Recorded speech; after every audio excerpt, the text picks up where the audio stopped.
politics.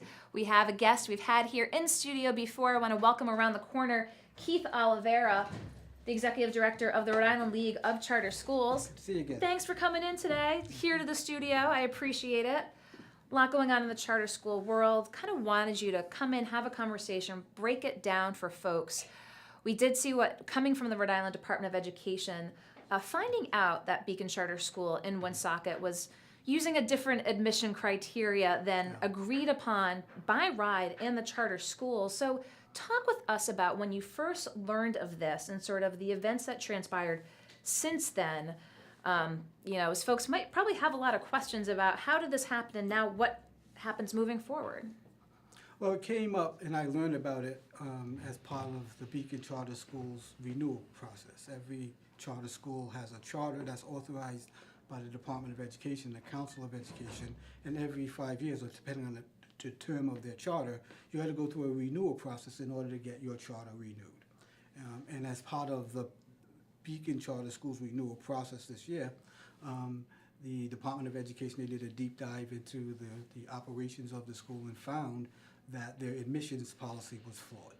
And talk with us about that flaw. Again, looking for that proficiency in math and English for students entering, that's not the same requirement that other charter schools have. So it's not a level playing field. So tell me your reaction when you heard about this. The last time I was on with it, we talked about the fundamental premise of public education is all kids shall have an equal access to a public education, either at a charter school or a district school. They have that right to access a public education.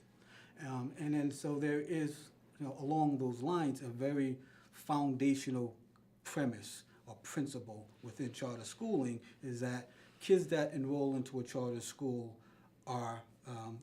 they should have equal access in admissions. That's why charter school admissions is through a lottery. Yep. And so all kids have a level playing field in getting in. And what Beacon was doing is that they were having kids enroll in the school and they would get through the lottery. And once they got through the lottery, they would do a transcript analysis. Okay. And see what classes the kid had taken, what classes the kid had passed or not passed as they were entering into the ninth grade. And they were found that there were several kids that were applying to the school that had not passed English or math in the 8th grade. They contacted the school, confirmed, is this correct? Student had passed the English and math. Students, the school said that's correct, but we're passing them anyway. So it's really, they were being socially promoted. And they were arriving at the charter school. And what Beacon did was they put in place a policy that says that in order for us to consider you for enrollment as a 9th grader, you have to have first passed 8th grade math and English. Now, on the face of it, that would sound reasonable. However, there is a principle in public education and in charter schooling that if a kid shows up at your door, you cannot use any kind of pre-qualifying conditions to get into a charter school.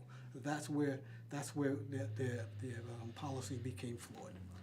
And that's where sort of the gloves came off. Folks were really curious. RIDE was curious about this, saying we're going to now look at the charter on a 3-year basis versus 5. Is that moving forward? Well, charter schools, if there are no flaws with the school and the school is operationally sound, it has academic achievement where it should be, it's fiscally sustainable. The customary charter renewals is for 5 years.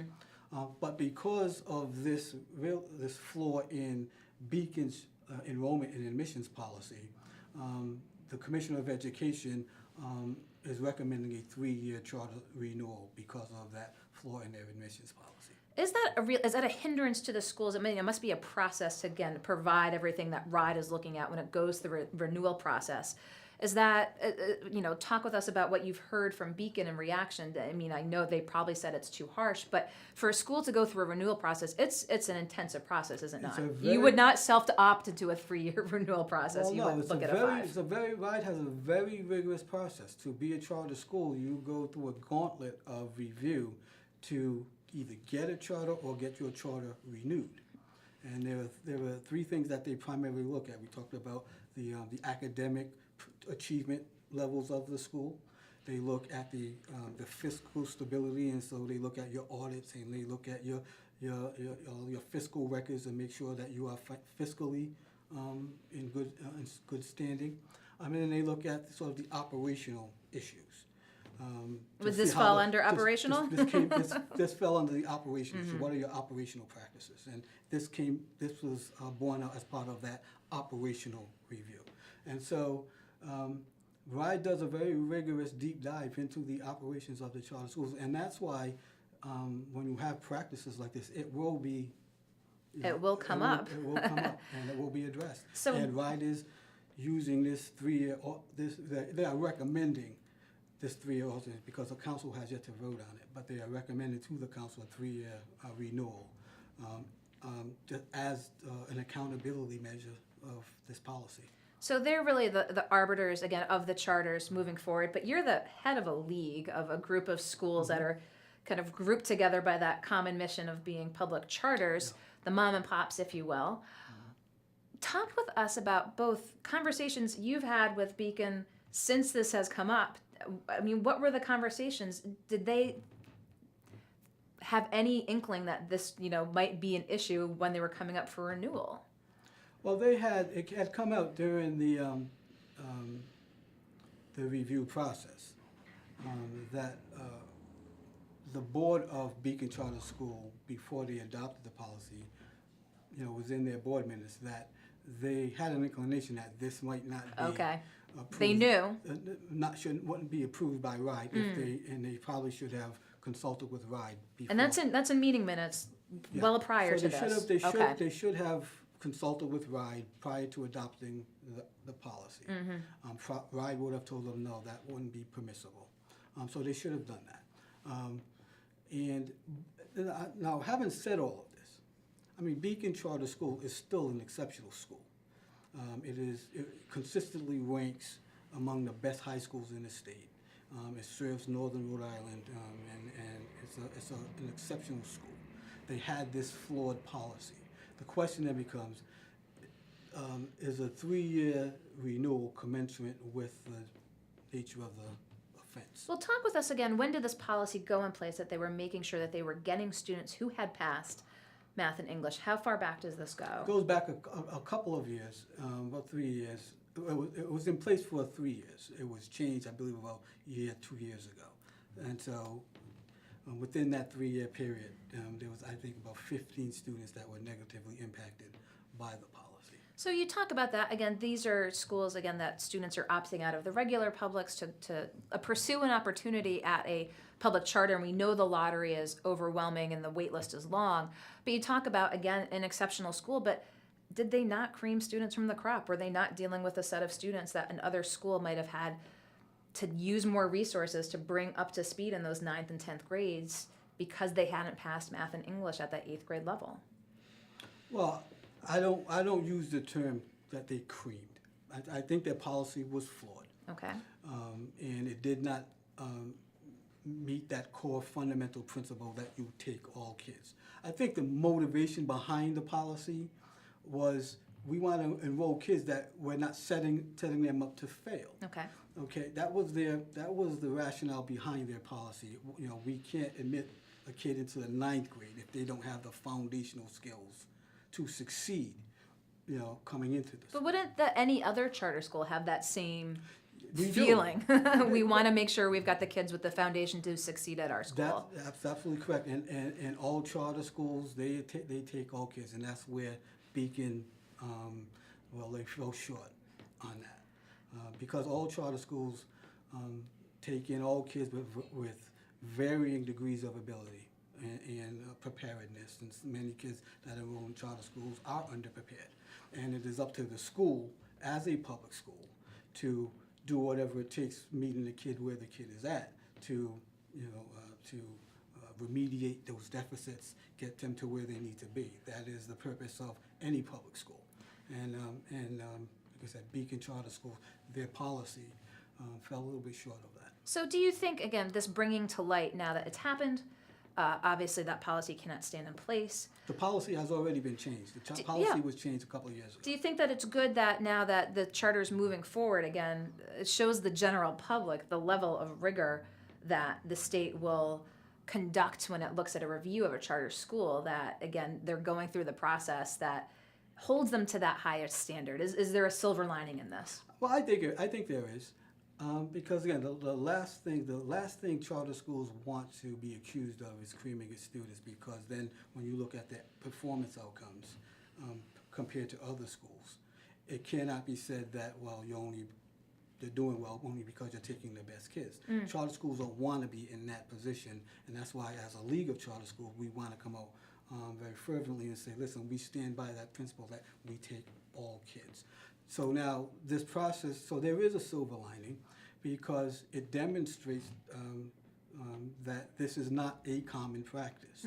That the practice of enrolling kids are based upon that fundamental principle, and that this is an aberration, and that given the fervor of this whole episode, what it points out is that this is not a common practice, and that charter schools, if you do have these types of policies, that will be found out, that will be caught.